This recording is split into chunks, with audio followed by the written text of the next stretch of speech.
Good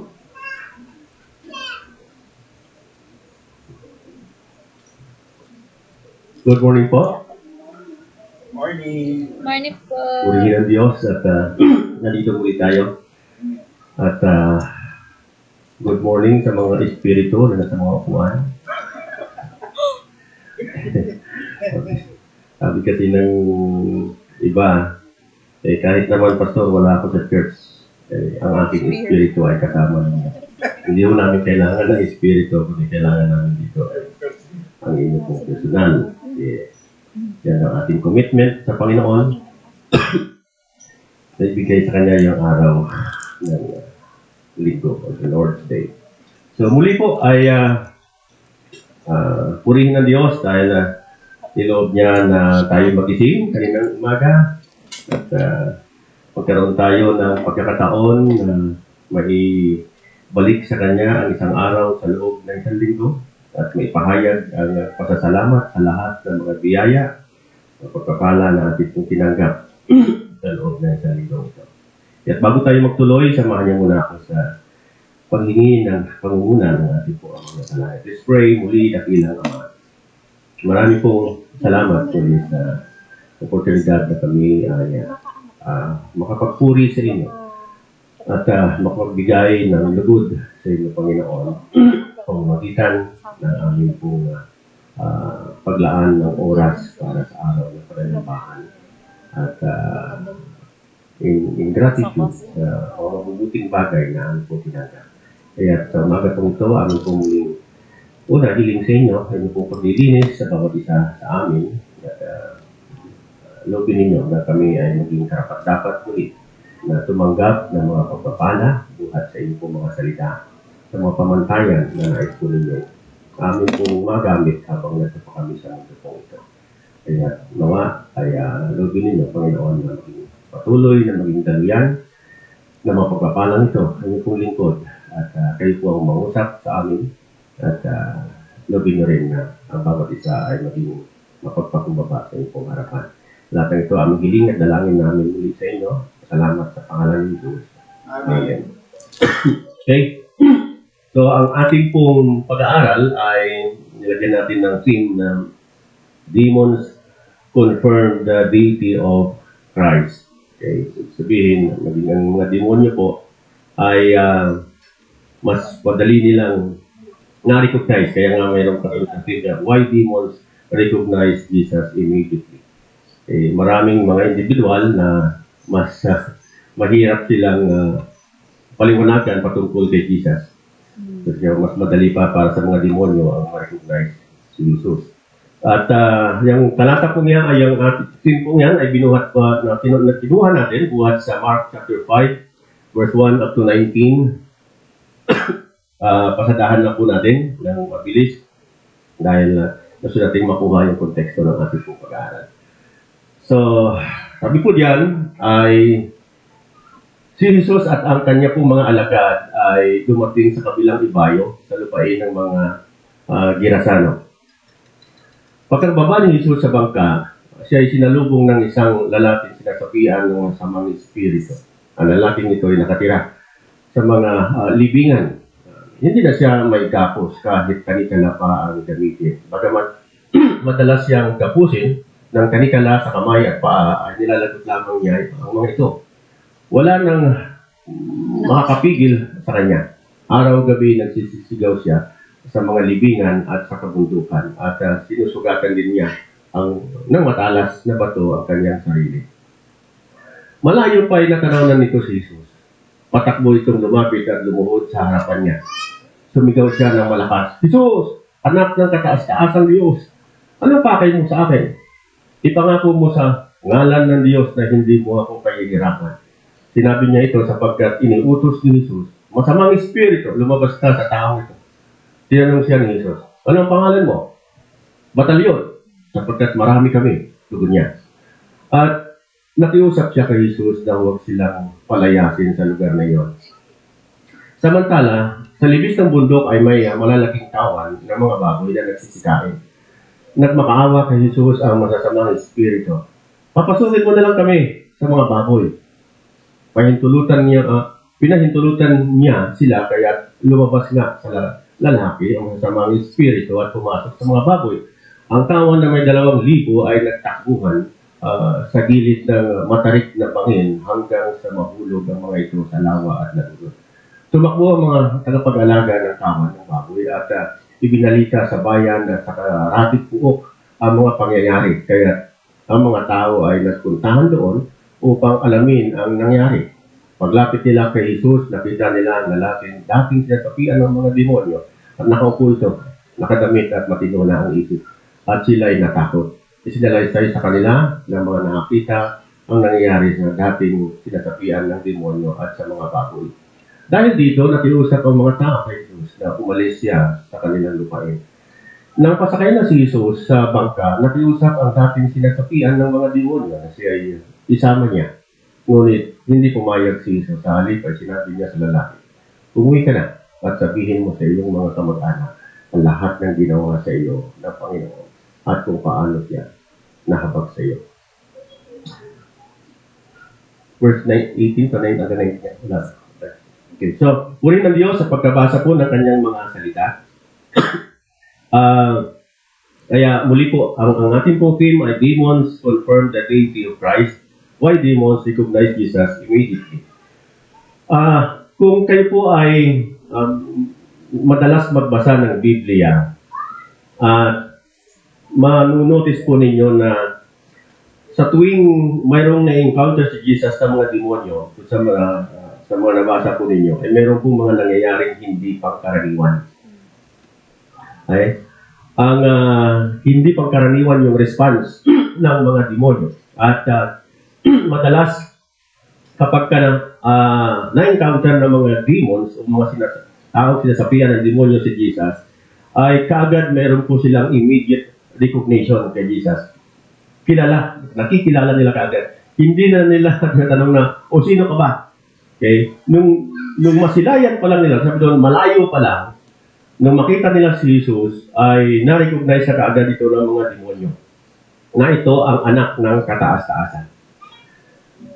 Pero, ang nakakalungkot, maraming mga tao, pangkaraniwang tao, na kapag ka nakasalamuhan nila si Jesus, kaagad, hindi recognition iniimbestigahan nila, pinagdududahan, at sa uli, nire-reject pa. Okay? Samantalang ang mga demonyo po, malayo pa lang si Jesus, kilala na nila. Bakit kaya? Bakit ganon ang nagiging reaction ng mga demons kapag si Jesus ay kanila pong na-encounter? Dahil sa mundo po ng spiritual or in the spiritual world, kilala na nila kung sino si Jesus. Alam nila na ito po ay anak ng Diyos, anak ng kataas-taasan. So, ang evil spirit ay hindi na po nangangailangan ng proof para doon sa identity ni Jesus. Hindi katulad natin, ng mga tao, di ba? Nabanggit namin kanina sa usapan, yung mga iglesia ni Cristo ay hindi sila naniniwala na si Jesus ay Diyos or anak ng Diyos. Kasi nga, naghahanap sila ng mga patunay na nagsasabi na ito ay Diyos mismo. At ang Biblia ay walang direkta. Maging si Jesus ay hindi niya sinasabi na siya ay Diyos. Pero kapag pinag-aralan mo ang Biblia, makikita mo na si Jesus at ang Diyos, ako at ang Ama ay isa. So, kaya sabi sa Mark chapter 3 verse 11, sabi niya, bawat taong sinasapian ng masamang espiritu na nakakita sa kanya ay nagpapatira pa sa harapan niya at sumisigaw. Sabi niya, ikaw ang anak ng Diyos. So, bawat masamang espiritu. Okay? So maraming tao ang ayaw kumilala kay Jesus. Pero ang mga demonyo, kilalang-kilala nila si Jesus. They heard His authority. Salita pa lang ng Panginoong Jesus, alam na nila. Okay? Nire-respeto nila. Ang salita ni Jesus ay hindi po katulad ng salita ng mga ordinaryong tao. Pero kahit po ang mga demonyo ay sumusunod dito. Okay? Nire-respeto nila ang salita ng Panginoong Jesus. Kaya sabi sa Luke chapter 4 verse 36, namangha ang lahat ng nakasaksi, kaya sinabi nila sa isa't isa, ano ito? Lubhang makapangyarihan ang kanyang salita na utusan niyang lumayas ang masasamang espiritu at sumusunod naman sila. Na, hindi kayang i-resist ng bad spirit ang salita ni Jesus Christ. As long na nasa iyo ang Holy Spirit, hindi po ma-resist ng bad spirit ang salita ng Panginoon. So, hindi na pwedeng suwayin ang kanya pong otoridad. They know their judgment was coming. Alam ng mga demonyo na ang anak ng Diyos, si Jesus, ito po ang hahatol sa kanila sa huling mga araw. Alam nila na mayroong kapangyarihan si Jesus na pumatol o magkawad ng hatol in the future. Kaya sa version po ni Matthew chapter 8 verse 29, sabi niya, biglang nagsisigaw ang dalawang lalaki. Ano pakialam mo sa amin, anak na Diyos? Naparito ka ba o pagpahirapan kami kahit hindi pa panahon? Yeah. So, alam nila na may paghatol na naghihintay sa kanila at si Jesus po ang gagawa nun. Okay. Alam nila na mayroong kakayahan si Jesus na gumawa ng hatol sa kanila o hatulan sila in the future. Kaya sabi nila, naparito ka ba upang hatulan kami nang hindi pa sa panahon? Okay? And the spiritual world recognizes true power. Okay? Alam nila kung sino talaga itong Jesus na ito at alam nila na ito ay nagtataglay ng kapangyarihan. So tayo po mga tao, madalas kapag humahatol po tayo, batay doon sa appearance, sa mukha, di ba? Okay? Pagka nakikita natin ang isang tao, kaagad meron tayong conclusion kung anong klaseng tao ito. Okay? Doon tayo kumukuha ng idea doon sa nakikita natin. Pero ang mga spiritual realm ay iba kung kumilala ng otoridad. So, ibig natin mong sabihin, ang mga spiritual being ay meron pong familiarity kay Jesus. Okay? Nasisense nila yung totoong authority. Okay? Kahit na anino pa lang ni Jesus sa kanila pong nakikita, nararamdaman nila. Okay? Nasisense po nila. Kaya sabi ko, ito yung kapangyarihan ng mga spiritual being. Okay. Nararamdaman nila. Minsan na iugnay ko din sa yung ating pong mga alagang baboy o alagang aso. Kapag nagbubungkal ako ng kaldero para kumain, para ako kakain, wala silang reaction. Okay. Hindi sila yung nai-excite. Pero yung pag bumungkal ka ng kaldero na ang intensyon mo ay pakainin sila, nararamdaman nila yun. Talagang, di ba? Kaya sabi ko, nasisense nila na, pakakainin na kami. Kahit na yung aking mga alagang baboy din, kapag nagbukas ako ng mga sako na pakain ng baboy para sila ay pakainin, kaagad na mag-iyak, iyakan na agad sila. Nararamdaman nila. Kaya sabi ko, parang gusto ko lang makuha natin yung ibig sabihin ng nasisense ng mga evil spirit, yung kapangyarihan. Dahil meron silang kakaibang kapangyarihan na nararamdaman nila yung totoong power. At nung makita nila si Jesus, naramdaman nila na mayroong kapangyarihan na ito ay anak ng Diyos dahil ramdam nila yung kapangyarihan. Inaalala ko ninyo yung babaeng 12 years na dinudugo. Di ba? Nung hinawakan niya ang laylayan ng damit ni Jesus, naramdaman ni Jesus. Sabi niya, may humawak sa akin. Nakakaiba. So ito yung ibig sabihin na maging yung spiritual realm ay alam nila, nararamdaman nila, na-recognize nila yung totoong power. Okay? At yun ay nakita nila kay Jesus Christ. Kaya nung makita nila si Jesus, malayo pa, ay nangangatal na sila. Okay? Dahil siya yung lumikha sa kanila. Alam naman natin, di ba, lahat ng bagay. Sabi doon sa John 1:1, ay naroon na ang Diyos, kasama ng Diyos ang salita, at ang salita ay Diyos. At nilikha ang lahat ng bagay pamamagitan ng salita. So meaning, since na ang mga anghel, okay, at alam naman natin na mga evil spirit, yan ay mga dating mga anghel na nilikha ng Diyos, na naging rebelde. So, si Jesus ang lumikha sa kanila. Kaya alam nila na dahil si Jesus ang lumikha sa kanila, si Jesus ay may kapangyarihan din para wasakin yung kanyang mga nilikha.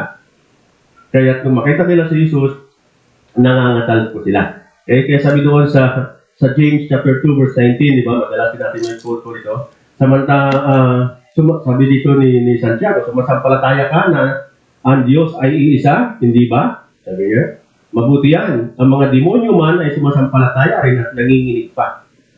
Okay. So, kung atin pong uunawain kung itong sinasabi ni James, parang merong gustong iparating si James, si Santiago, sa mga taong kausap niya nung kanya pong kaharap na yun. Kasi mga kaharap niya dito, maaaring yung mga Pariseo na mga tawagin natin na yung mga self-righteous. Okay. Na sinasabi nila na naniniwala sila na mayroong iisang Diyos. Dahil naniniwala sila na sila ay lahi ni Abraham. Pero sabi ni James sa kanila, naniniwala kayo na mayroong isang Diyos. Tama yan. Pero, ang hindi maganda sa inyo ay hindi ninyo itinuturing na Diyos at Panginoon yung nakikilala ninyong isang Diyos. Dahil hindi kayo natatakot. Hindi ninyo ipinamumuhay kung ano ang dapat na pamumuhay ng isang taong kumikilala na mayroong isang Diyos. So, ibig sabihin ni James, alam niyo ba na mas magaling pa sa inyo ang demonyo? Kasi ang demonyo, naniniwala din sila na mayroong isang Diyos. At nangangatal pa. Okay? Meron silang takot sa Panginoon. Pero sa panahon natin ngayon, maraming mga nagsasabing sila ay mga Kristiyano din, pero walang takot sa Diyos. Okay? Wala sa kanila yung pagrespeto nila sa Panginoon, yung pag-recognize nila na ang lahat ng bagay, mabuting bagay na meron sila ay galing sa Panginoon. Okay? Kung kaya't, sabi ko nga, maaring darating ang panahon sa huling mga araw na magugulat ang ilang mga self-righteous, yung mga tinuturing na sila ay mga makadiyos, na pagdating ng panahon, napunta sila sa impyerno at makikita nila yung kanilang sarili na mas intense yung parusa na meron sila kaysa doon sa mga totoong mga anghel na nagrebelde.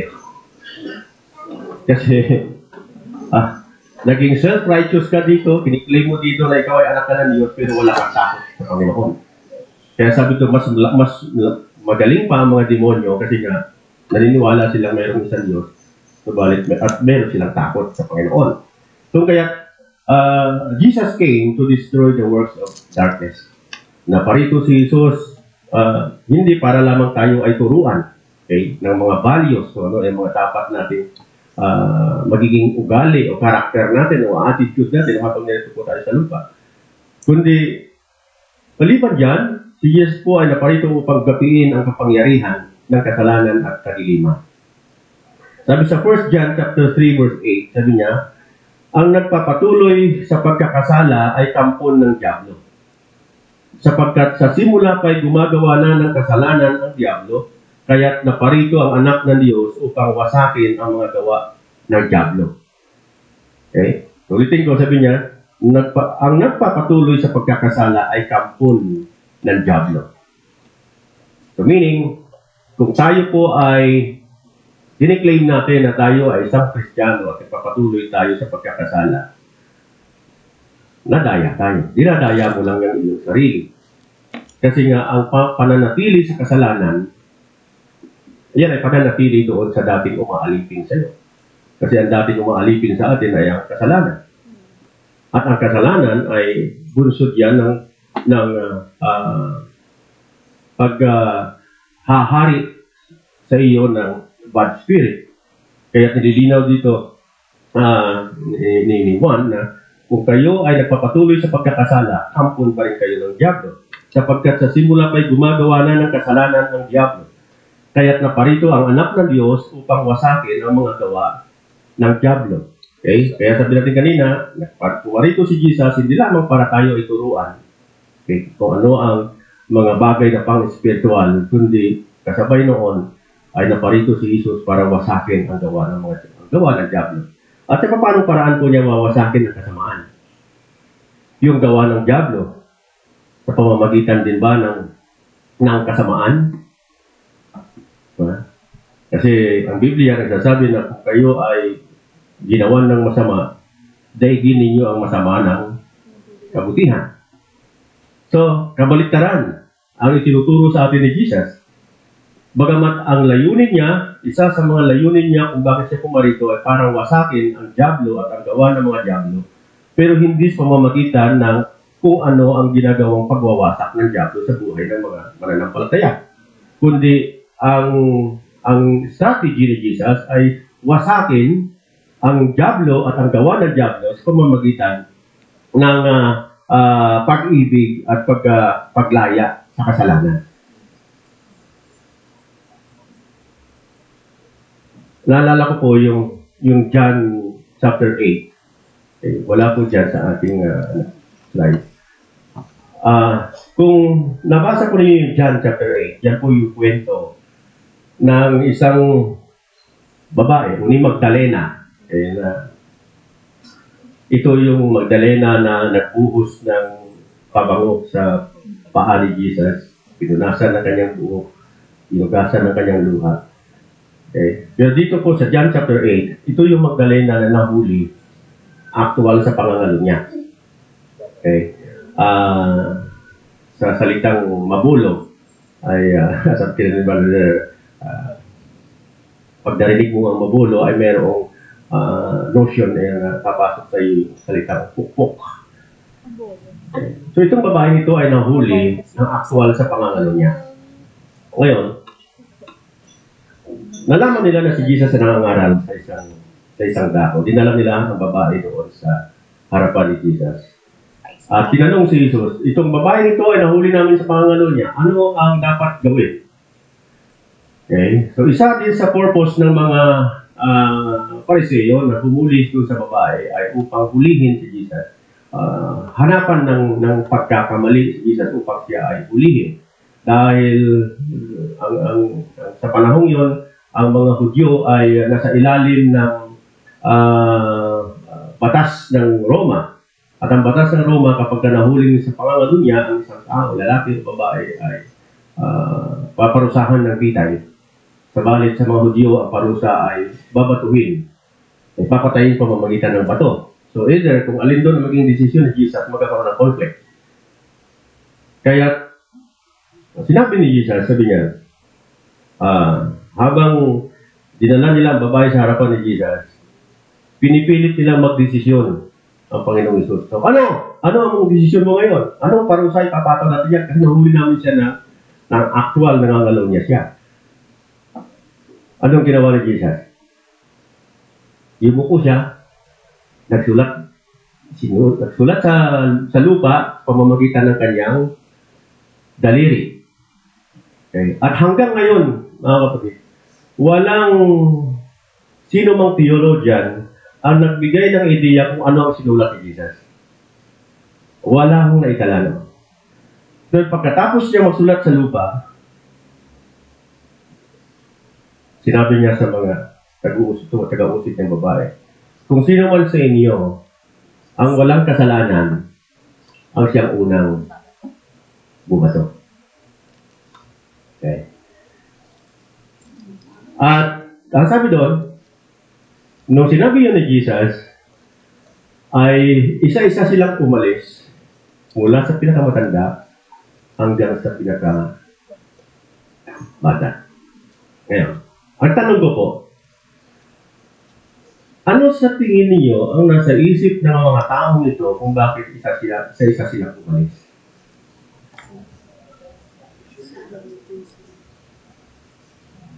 Kasi inanalyze ko natin ito. Pagkatapos magsulat ni Jesus, sinabi niya, kung mayroon isang masunod na wala kasalanan, siyang unang ulo. Since na wala namang naitala sa Biblia kung ano ang isinulat ni Jesus, so ibig sabihin, yung action ni Jesus, meron siyang gustong i-transmit doon sa isipan ng mga taga-usig ng babae. Ano yung gusto niyang i-transmit? Naalala ninyo? Nung panahon ng Exodo, nung naglalakbay ang mga Israelita papuntang Promised Land sa pangunguna ni Moises. Si Moises ay tinawag ng Panginoon sa Mount Sinai.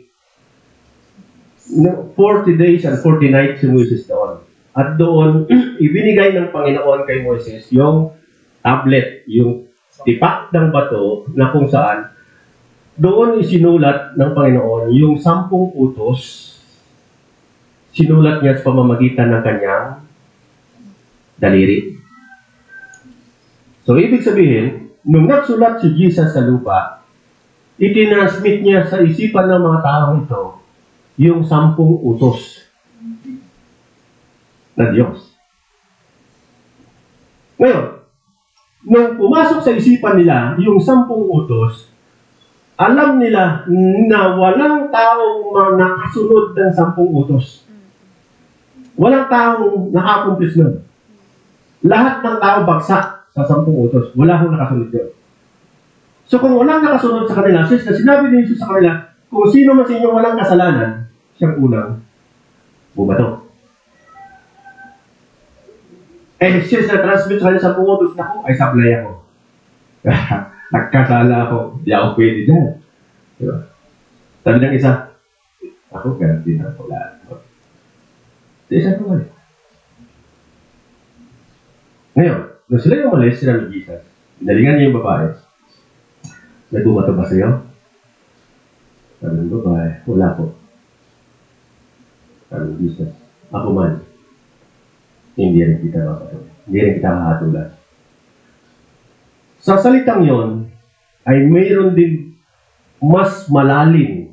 Okay? Ang sabi ng ibang mga pastor dyan, ay sinabi yun ni Jesus dahil si Jesus ay mapagpatawad. Okay, doon sa babae. Pero mayroon pong mas malalim na nais na iparating si Jesus doon sa babae. Nung sinabi ni Jesus na kahit na ako, hindi rin kita hahatulan o hindi rin kita papatuloy.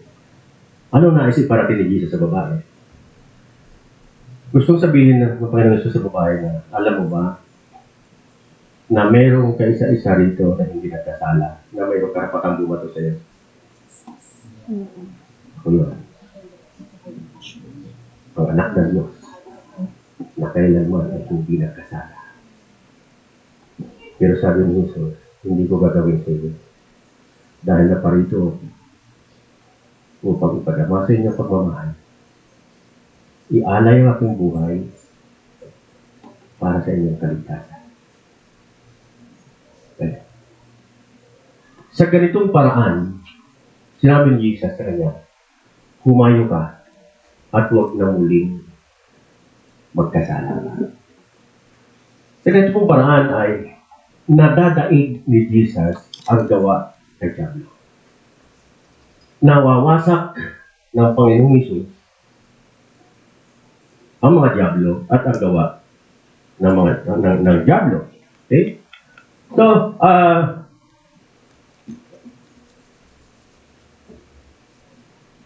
ang pag-iwas sa kasalanan, okay? Kasi sabi ni Jesus, sabi niya, sige, humayo ka at huwag ka na muling magkasala. Ang pag-iwas po sa kasalanan ay pagwasak sa gawa ng diablo. At alam nila na si Jesus po ay meron pong ganoong katangian. Alam ng mga diablo na dahil si Jesus ang anak ng Diyos na kailanman ay hindi nagkasala.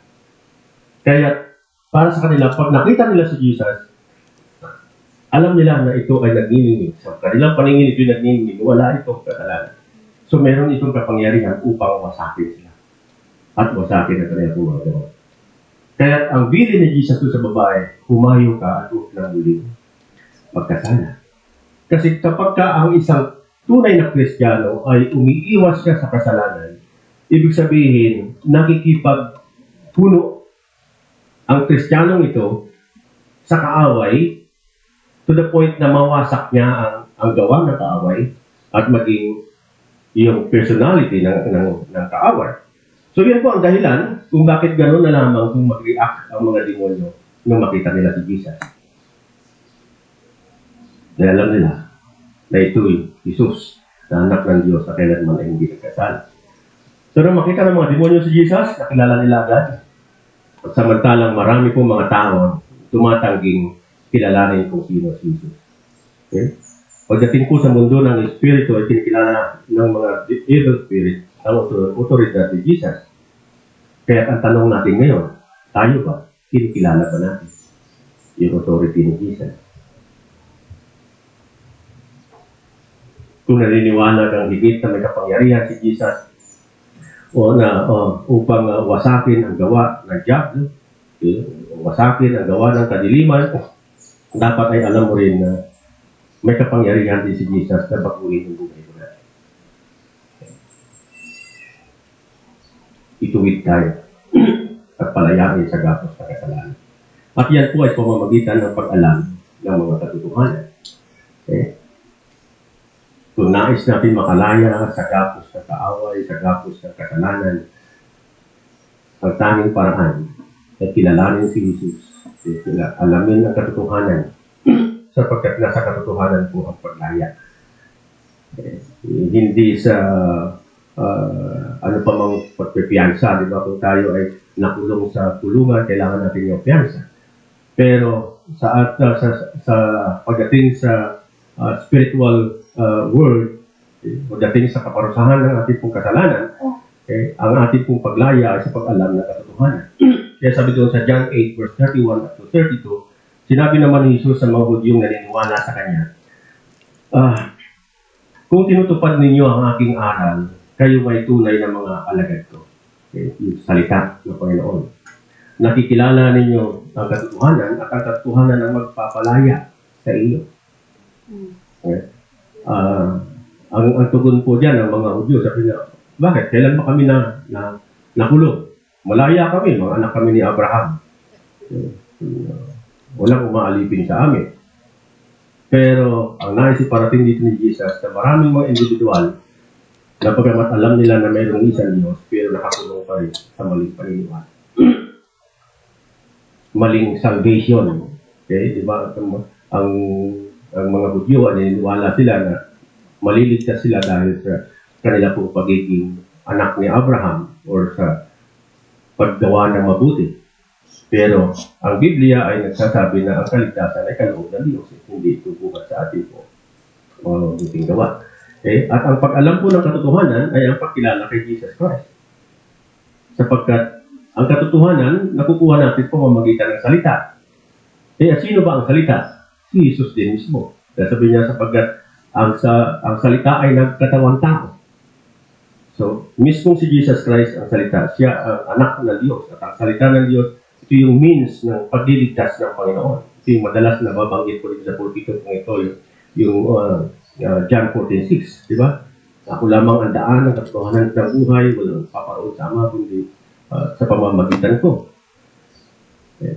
So, ito yung laging pinagdidiinan ng Biblia na tanging si Jesus lamang ang salvation. At yan ang salvation ay pamamagitan na pag-alam ng katotohanan. But, freedom is costly. Ang paglaya sa pagkakaalipin po natin sa kasalanan ay hindi po libre. Libre ang salvation, pero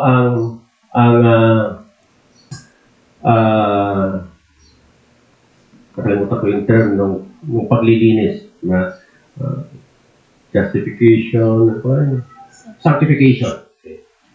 Yung sanctification ay hindi po libre. Okay. Dahil libre ang pagkilos ng Holy Spirit, pero in effect, sa buhay po natin, hindi libre ang paglaya sa pagkakaalipin ng kasalanan. Dahil kung tayo po ay kinahapagan ng Diyos, tumanggap tayo ng Holy Spirit, kasunod nun ang sanctification. Okay. Pagkatapos ng salvation, kasunod ang sanctification. At sa sanctification ay meron pong mangyayaring pagpitas sa mga dating pamumuhay natin. Dahil nung dating pamumuhay natin, marami po tayong mga nakaugalian, nakagisnan na gawain o nakalakhan na ginagawa na ito'y mahirap bitawan. Kaya kung wala ho ang tulong sa atin ng Holy Spirit, pamamagitan ng sanctification, hindi tayo magiging ganap na banal sa harapan ng Panginoon. So, kinakailangan pitasin niya, kinakailangan niyang ihiwalay. Okay? Kailangan iwanan natin yan. Kaya nga sa Biblia, putulin mo ang footholds ng diablo sa buhay mo. At yung mga footholds na yan, maaaring yan po ay yung mga illegal na negosyo o hanap buhay natin. Once na tayo kinahabagan ng Diyos, kinakailangan nating iwanan. Yung alam mong hindi ka ayon sa kalooban ng Diyos. Kaya sa amin po sa Tulos, meron kaming kapatiran doon. Yung kilala ninyo yung mag-asawang mainit. Si Ate Kureng at saka si Banati. May tindahan sila. So dati nagtitinda sila ng alak at saka ng sigarilyo. Pero dahil nabuksan ang kanilang kaisipan, pamamagitan ng salita ng Diyos at pinapangalan ng inyong pong mga pastor sa Tulos, na-convict sila. Sabi niya, o nga, mali yung aming ginagawa. Kasi, sabi nga namin, ang pagtitinda ng alak at sigarilyo ay hindi malayang ikumpara doon sa mga puser. Okay? Para nagtitinda ng shabu. So, nagkakasala ka rin. So, sabi nila, sige, titigilan natin. So, ngayon, maging may mga sundalo po na sumisimba sa amin dahil sa patutuong yun. Dahil minsan may sundalo nagpabili sa kanila ng sigarilyo. Sabi nung isa, ay, hindi nagtitinda ng sigarilyo doon. Bakit? O, Christian yun. May Christian pala dito. Okay? Kaya yung pala sundalo nila nagtanong ay Christian din. Kaya nung nalaman niya na mayroong church doon. Kaya sumisimba ngayon yung sundalo na yun dahil doon sa patutuo nung tindahan. So ito yung ibig ko sabihin, na kung tayo po ay tumanggap ng habag ng Diyos, ng pagliligtas ng Panginoon, kasunod po dyan ng sanctification. At sa sanctification, mayroong mapipitas sa atin. Maaring yan ay illegal na negosyo or hanap buhay. Or maaring yan ay mga kaibigan mong masamang impluensya. Diba? Kasi nung dati po, bago tayo maligtas, bago tayo makahabagan ng Panginoon, sino-sino ba yung ating mga kaibigan noon? Yung mga nasa inner circle natin. Yung pag-uwi mo sa galing sa trabaho, sino yung mga nakakasalamuha mo, sino yung mga nakakaharap mo sa kainuman. So, magbabago yun. Kailangan yung palitan, kailangan yung pitasin, kailangan alisin yun. So, costly ang paglaya sa kasalanan. Okay. Dahil malala po ninyo, yung dalawang sinasapian ng bad spirit, ano nangyari sa kanila pong paglaya?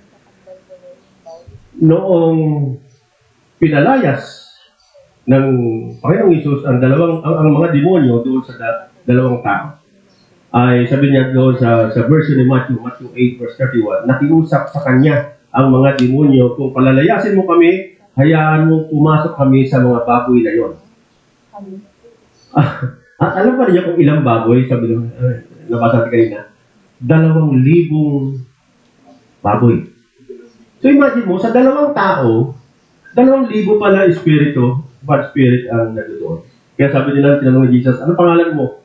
Batalyon to. 2,000 pala.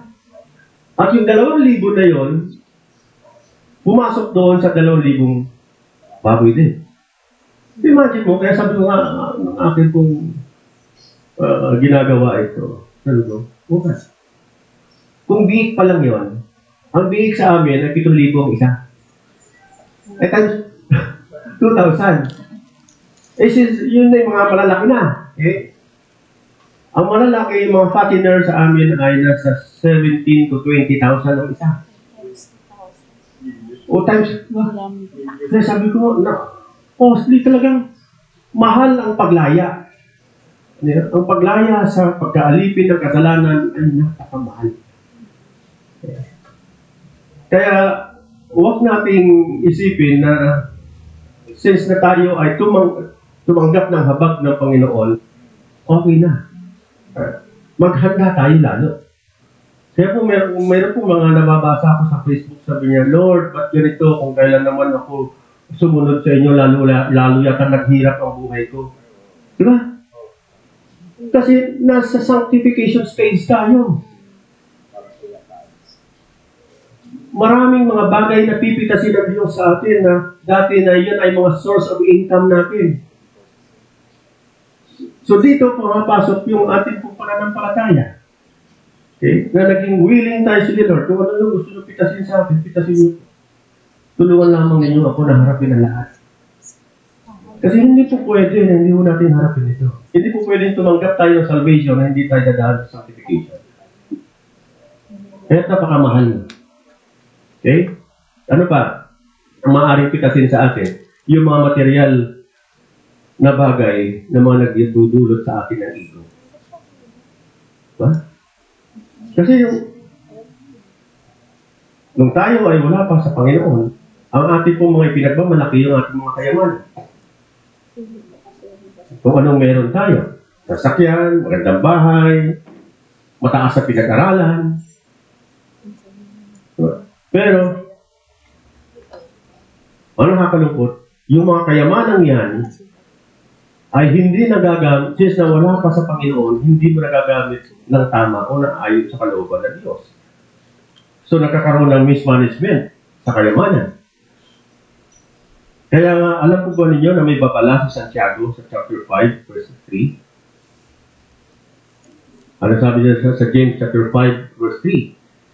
Kinakalawang na ang inyong ginto at pilak, at ang kalawang ding iyon ang magiging katibayan laban sa inyo at parang apoy na tutupok sa inyong laman. Yan ang kayamanang inimpok ninyo para sa mga huling araw. At doon po sa 3CV version ko, sabi niya, tinatago nyo lang ang mga pera ninyo at hindi naman napapakinabangan. Sa mga huling araw, hahatulan kayo sa impyerno dahil sa pera ninyong hindi naman ginamit sa kabutihan. Sayang lang ang mga itinago ninyo dahil malapit na ang katapusan ng mundo. Okay? So, ibig sabihin, ito'y nakakatakot. Dahil marami sa atin na ang ating oras dito sa mundo ay ginagamit natin para mag-impok, magkamal ng kayamanan, magkaroon ng magagandang bagay na meron tayo. At wala tayong pakialam sa iba. Kaya sabi niya ng babala, alam pa ninyo, na yung inyong mga inimpok na yan, ay maaaring yan ang magbulig sa inyo sa impyerno.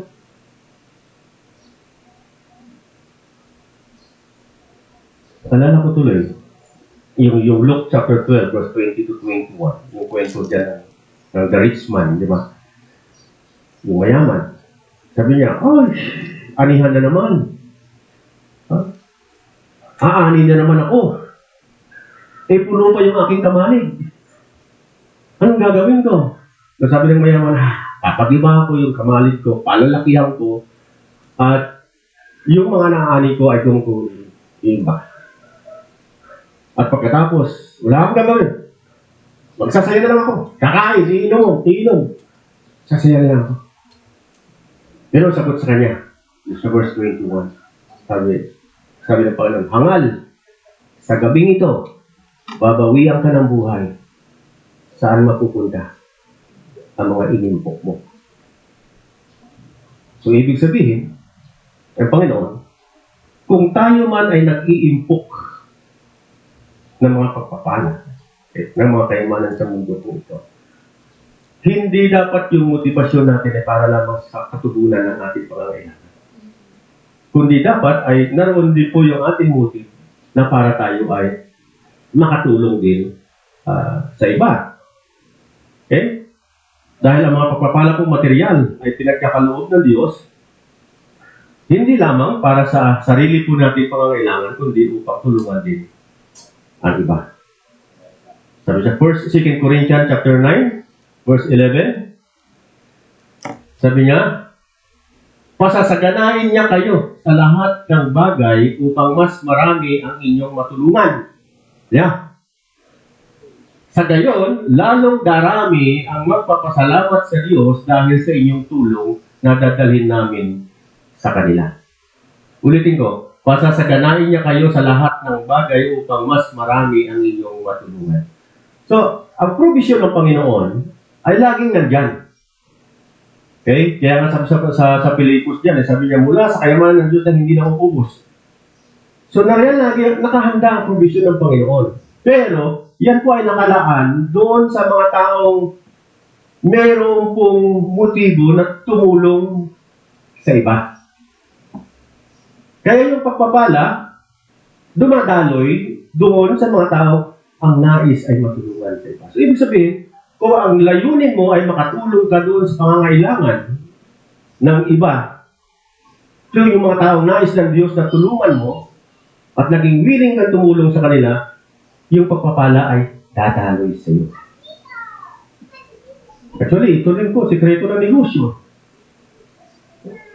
Nabanggit ko na, Valjudo sa kanilang pong bahay na ang negosyo ay nasa, nakasalalay ang pagpasok ng ating pong income, nakasalalay sa kung gaano karami ang ating tinutulungan.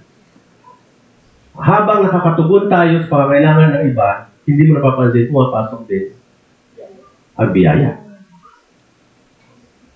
Doon po sa amin, sa palengke, ay meron pong tindahan doon ng veterinary supply. Okay. So yung butika ng veterinary na yon, lagi doon merong doktor. Mag-asawa sila doktor. Okay. Vet doctor. So, tuwing bibili ka, okay, may problema ang baboy mo, sabi mo, Dok, ang baboy ko yung nagsusuka, bagong pero magandang gamot, resita ka. Siya na mismo magbibigay ng gamot na akmado sa sakit ng baboy mo. Kahit anong sakit, willing silang magbigay, mag-diagnose kung ano yung dapat. So, maraming katabing mga butika ng veterinary. Pero sa kanila pila, sa iba wala. Kasi yung iba, nagbebenta lang sila para sila kumita. Pero itong mag-asawa ito, nagbebenta sila para makatulong sa pangangailangan ng mga farmer. Kaya, sa negosyo, hanggat marami kang natutulungan, marami rin pumapasok na income. Yan yung sinasabi. Okay? Ng 1 Corinthians 9:11. Sabi niya, pasasaganain niya kayo sa lahat ng bagay upang mas marami ang inyong matulungan. So, ibig sabihin, habang marami tayong natutulungan, kumikita rin tayo. Yan pumapasok yung kasabihan sa Tagalog. Alam ba rin yung kasabihan sa Tagalog na ang may hawak ng kaldero ay hindi maaaring hindi maulingan. Kasi nung araw, wala namang LPG. Diba? Ang kaldero natin nung araw, puro uling yan. Kasi sa kahoy, tayo nagsasay, nagluluto. So kapag hinango mo yung kaldero, maging yung hawakan yan, may agi o may uling. So, maulingan ka. So, ibig sabihin, kung ikaw may hawak ng kaldero, kanin man yan o ulam, bago mo yan ibigay sa iba, makakatkin ka muna. Ano? So, kung ikaw ay gagawin ng Diyos sa daluyan, na pagpapala para sa iba, magugutom ka ba? Hindi. Kaya, isa pa, sabi na pa dito sa Ephesians chapter 4, verse 28, sabi niya, ang magnanakaw ay huwag nang magnakaw. Sa halip, maghanap siya sa halip ay magtrabaho siya ng marangal para sa sariling ikabubuhay at makatulong sa mga nangangailangan. So yung concern ng Panginoon sa atin, concern din siya sa pangangailangan natin. Pero kasabay ng pagtugon ng Diyos sa aking pangangailangan, ay tutugunin din niya pangangailangan ng iba sa pamamagitan ng mga pagpapala na tinatanggap natin mula sa Kanya. Kanya? Kaya, mahalaga po na malaman natin kung ano po yung yung dapat nating ginagawa doon sa mga pagpapala na tinanggap natin sa Panginoon. Hindi natin na-mismanage yung pagpapala ng Diyos. Okay? Hindi natin ini-enjoy lamang na sa sarili po lamang natin yung pagpapala ng Panginoon. Okay? Dahil kung tayo po ay nagsisikap sa buhay na ito para lamang sa sarili po natin, isa yan sa mga pipitasin ng Diyos sa atin. Yung mga hanap buhay natin, source of income natin na ginagamit natin sa pansarili lamang nating kapakanan. Okay? So, pang tuluyan tayong makalaya sa pagkaalipin, ay kailangan nating putulin ang ating pong ugnayan sa mga umaalipin sa atin. Yan yung dapat pitasin sa atin. Kailangan mong palitan yung iyong pong atmosphere. Okay. Noong araw, ay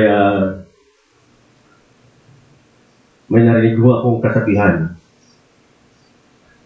na kung ikaw ay maghapon nakatambay sa tindahan ng mga isda, lalabas kang amoy isda. Pero kung maghapon kang nakatambay sa loob ng tindahan ng pabango, lalabas kang mabango. Yeah. So, ano yung bigla sabihin? Kung tayo ay mga Kristiyano na, subalit ang ating mga nagiging kasalamuhan ay yung mga taong malansa pa rin, lalansa ka rin. Hindi natin makakalis yan, yung kasabihan, bulok na, luma ng kasabihan, words at the same thing. Kahit alam, kaya nga, isa pa rin sa kasabihan, tawag na yan, sa kasabihan na, tell me who your friends are, and I tell you who you are. Pakilala mo sa akin, sino yung mga kaibigan mo? At sasabihin ko sa iyo kung sino ka. Kaya kailangan ko natin baguhin. Once na tayo tumanggap ng habag ng Diyos, dapat binabago natin yung ating pong atmosphere. Nag-iiba tayo ng kapaligiran. Nagbabago tayo ng kaibigan.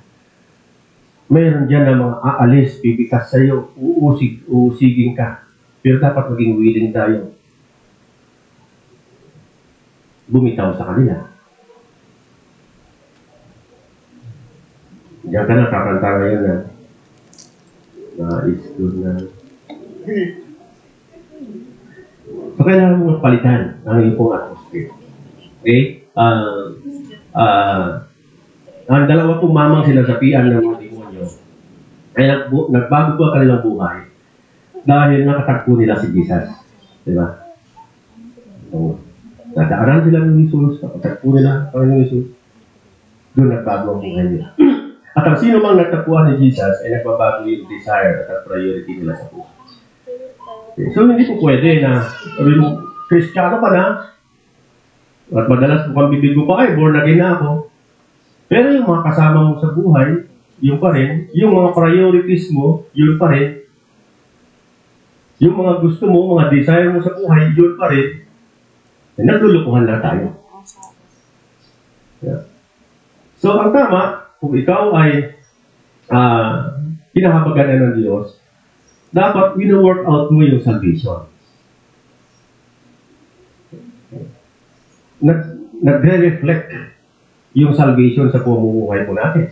Tignan po ninyo, anong nangyari doon sa dalawang lalaki na nakalaya sa pagkaalipin ng demonyo? Sa Mark chapter 5 verse 18, sabi niya, nung sumakay na si Jesus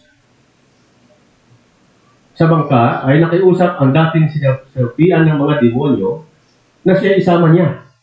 Ngunit hindi pumayag si Jesus. Sa halip ay sinabi niya sa lalaki, umuwi ka na at sabihin mo sa iyong mga kamag-anak ang lahat ng mga ginawa sa iyo ng Panginoon at kung paano siya nahabag sa iyo.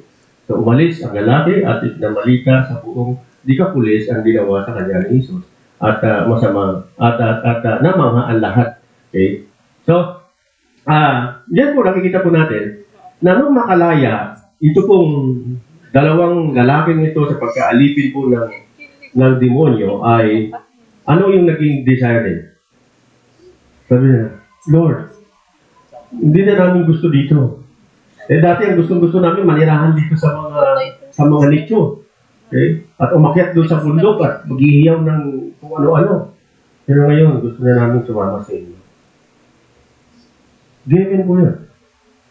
Sa lahat ng mga tunay na kinahabagan ng Diyos, dapat naroon yung pagnanais natin na sumunod sa Panginoon. Pero, hindi rin ho natin maalis yung katotohanan na after natin ma-save, meron tayo obligasyon na dapat natin ginagampanan. Ang pagsunod kay Jesus, tama, nandun ang hangarin natin. Pero sa ngayon, huwag muna. Alam mo ba, ang ibig ko sabihin ng pagsunod ay literally na makakasama mo si Jesus. Nasama si Jesus ngayon, nasa feeling na Ama, nasa kanan niya, Ama. Gusto mo na ba ngayon? Kaya sabi na iba, hindi ako natatakot mamatay, pero huwag mo na ngayon.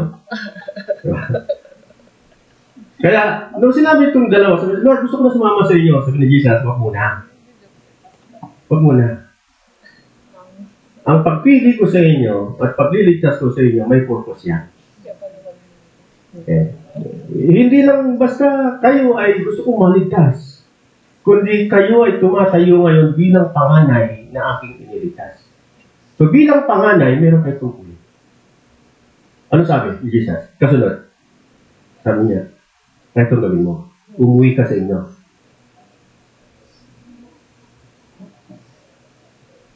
Ipamalita mo sa mga kamag-anak mo kung ano ginawa sa iyo ng Diyos at kung paano siya nahabag sa iyo. Okay. Dahil hindi nais ng Panginoon na ang salvation na tinanggap natin, suluhin na natin. Ang nais ng Panginoon na kung anong tinanggap natin ng libre ay ibahagi din natin ng libre. Kaya nga ang instruction ni Pablo doon sa mga sa gwardiya sa Luke chapter 16, di ba? Noong nakalaya si Pablo at saka si kasama ni Pablo doon, Timothy nga ba? Silas. Sa pagkakulong, natakot yung gwardiya. Sabi ko, wala na. Apay, natakasan ako. Papatayin ako ng lugar. Kung wala ako na magbibigti ng, sabi ni Pablo, wag niya. Nandito pa kami. Dito pa kami. Huwag kang mapakamalay. Sabi na lalaki, ano pong gagawin ko upang ako'y maligtas? Okay. Maaari na tinutukoy niya, maligtas doon sa parusa ng gobernador. Pero sagot sa kanya ni Pablo, sabi niya, manampalataya ka sa Panginoon, panong ikaw at ang pamilya ay maliligtas. Okay? So, anong ginawa? Sabi ng lalaki, okay, sige po, manampalataya po ako sa Panginoon. At pagkatapos, inimbitahan niya si Pablo at si Silas sa kanilang bahay upang doon ipahayag ang Ebanghelyo.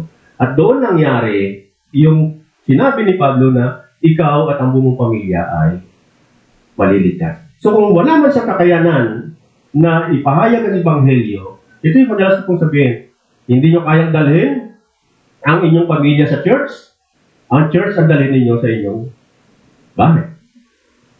Diba? Pwede nyo sabihin sa mga leader dito, sa pastor, Pastor, gusto namin sana magkaroon ng Bible study sa bahay namin. So, sabihin niyo sa akin, sabihin niyo sa mga elders. At kung mayroong mga elders o pastor na tumanggi dyan, ititiwalag natin. Kasi tungkulin, bilang mga panganay na iniligtas ng Diyos, meron po tayong tungkulin na dapat nating ginagawa. So sila, yung dalawa na bilang panganay na iniligtas ng Diyos, meron silang tungkulin sa kanilang pamilya.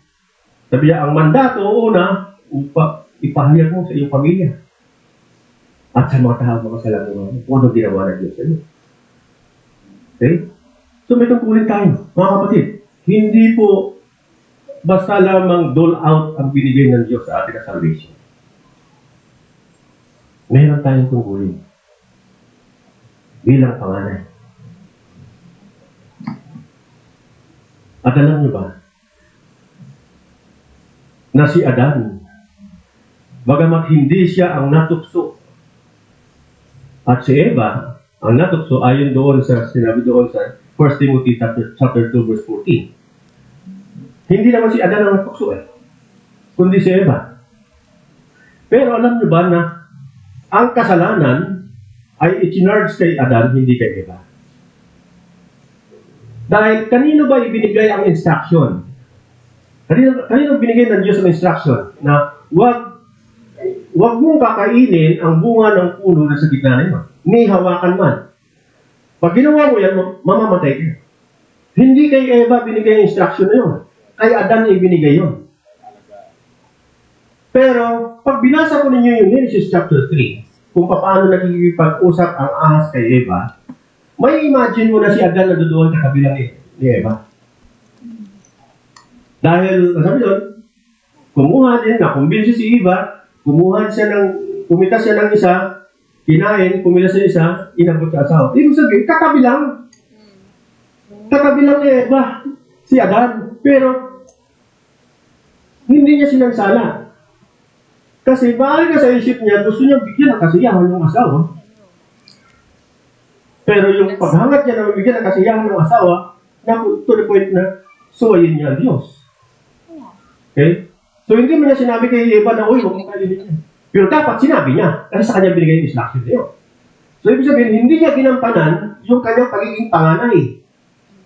O unang tumanggap ng instruction mula sa Panginoon. So siya ang may tungkulin na dapat sansalain niya si Eva. Siya ang dapat magsasabi na kung anong katotohanan. Pero hindi niya ginawa. Kaya, ano po ang dineclare? Ngayon, sabi niya sa 1 Timothy chapter 2, verse 14, sabi niya, at hindi si Adan, kundi si Eva ang nadaya at nagkasala. Pero pagdating sa Romans chapter 5, verse 12, sabi niya, ang kasalanan ay pumasok sa sanlibutan kung mamagitan ng isang tao. Sino yun? Kay Adan. So, ang kasalanan ay itinuring ng Diyos kaya pumasok sa sanlibutan dahil kay Adan.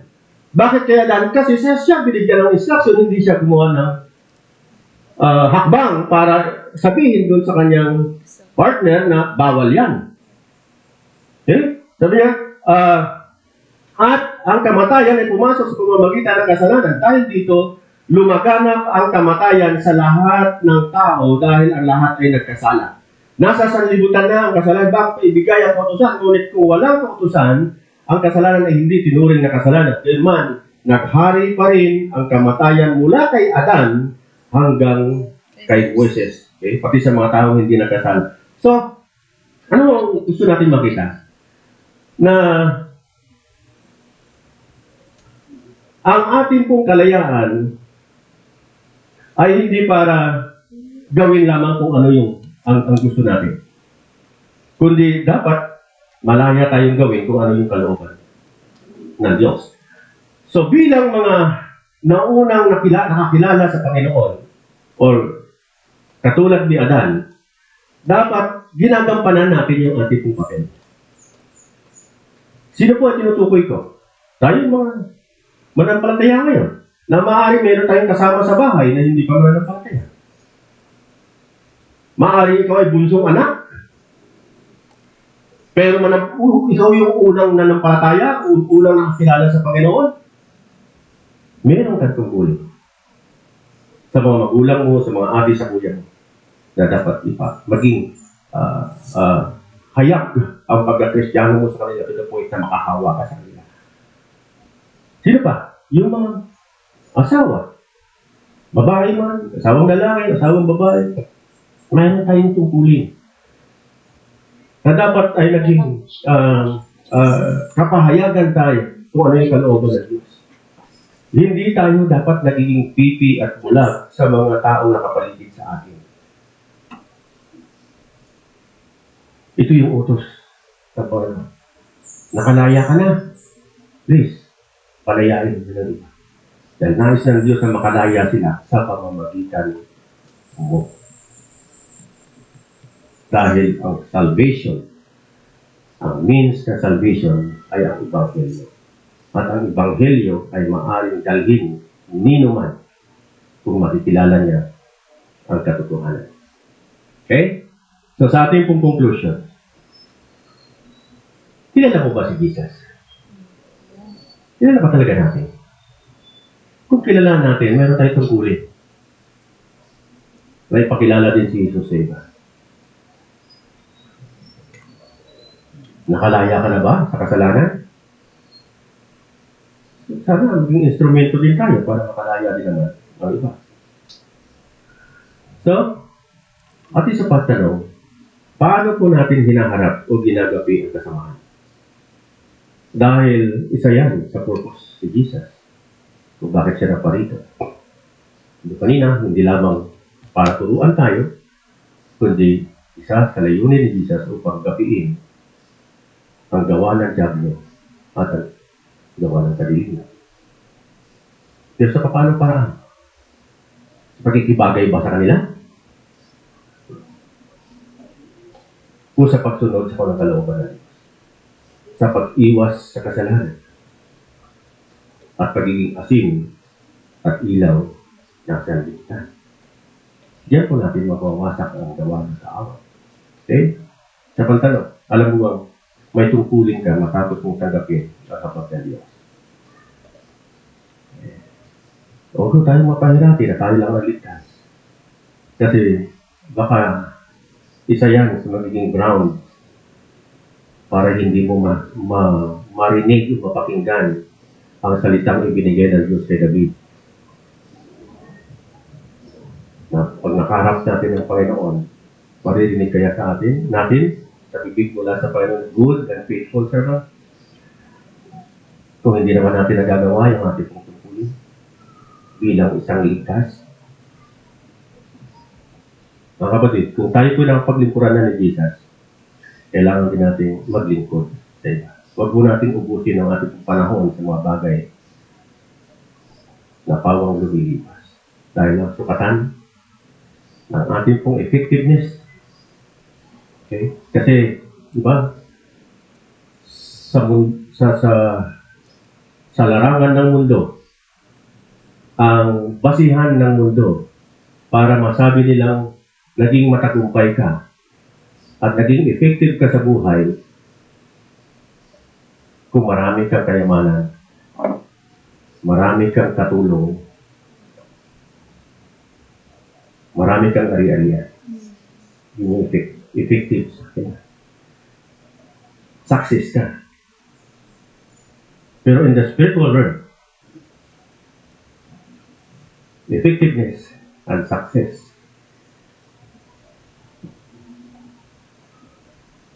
is not on how many servants you have, but how many men you serve. Gaano karaming tao ang ating napaglipat? Hindi ang batayan ng Diyos, ay, matalino ka, marami kang natapos. Mataas ang kurso natapos mo. Okay? Naging matagumpay ka, ang dami mong mga sasakyan. Ang dami mong katulong. Hindi ho yung tinitignan ng Diyos sa atin. Para sabihin niya sa atin, good and faithful servant. Ang batayan ng Diyos, gaano karami men and women na ating kong napaglingkuran. Kaya, sa panahon, nung si Jesus, nasa sa John chapter 13, nung si Jesus ay ginawa niya yung banal na hapunan. Anong ginawa ni Jesus? Nagtanggal siya ng pangutahan. Nagtapis ng tuwalya. Kumuha ng patiya ng tuwalya at tubig at hinugasan ang paa ng kanyang mga likod. Ano yung sabihin Jesus? Ginagawa ko ito upang tularan nila. Maglingkuran kayo sa isa't isa. Maghugasan kayo ng paa. Mga kapatid, ito yung essence ng pagiging Kristiyan. To serve. Not only to survive, but to serve others. Let's pray. Muli, dakilang Ama, maraming salamat sa inyo sa umaga po ito. Patuloy kayong kumikilos sa buhay namin. Patuloy niyo kaming sinasanctify. Pinipitas ninyo kung ano mga footholds na maaaring nakakabit pa sa amin. Kasi maging dahilan upang kami ay hindi bumalik pa sa dati naming buhay. Lord, inaamin namin sa aming sarili. Marami pa kami na dapat pitasin sa buhay namin. Kaya tulungan niyo po kami na ma-identify namin ang mga footholds na ito. At bigyan niyo rin kami ng lakas ng loob na maging willing kami bitawan ang mga bagay na ito, relasyon man yan, or kultura man yan. Tulungan niyo po kami na lahat ng ito ay aming bitawan. Salamat sa inyo, habang sa pag-ibig niyo sa amin. Salamat sa pagkakataon na kami ay makapaglingkod sa ating kapwa mananampalataya. Lahat ng ito, aming hiling at dalangin, pasalamat